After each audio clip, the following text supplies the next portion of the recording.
The Bible commands Christians to defend the truth, but it also repeatedly warns Christians against becoming quarrelsome people. Those are not the same thing.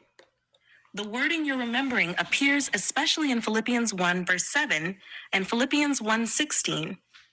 Paul says he is involved in the defense and confirmation of the gospel, and that he has been appointed for the defense of the gospel.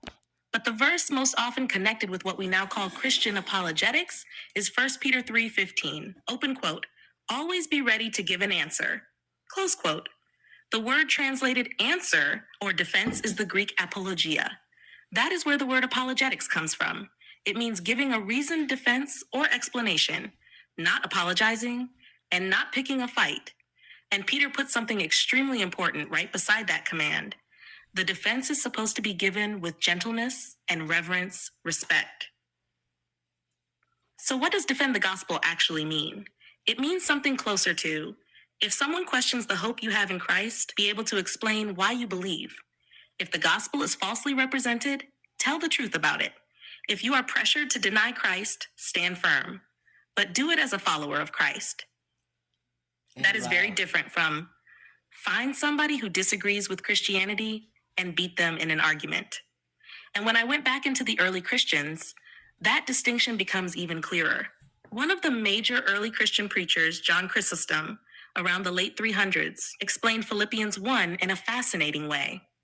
He connected Paul's defense of the gospel with the fact that Paul was in prison and facing authorities because of his preaching.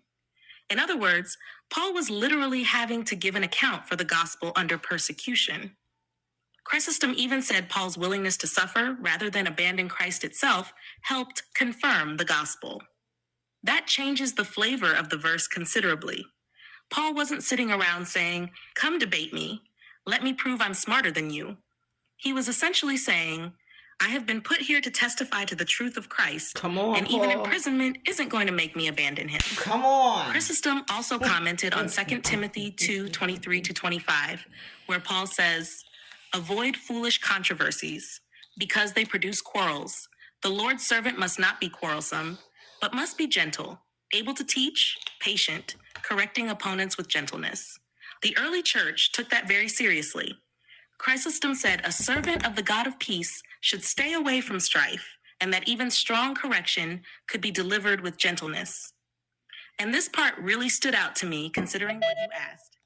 When Chrysostom preached about Peter speaking to the people in Acts, he said essentially that gentleness can reach somebody more effectively than aggression. Come on. He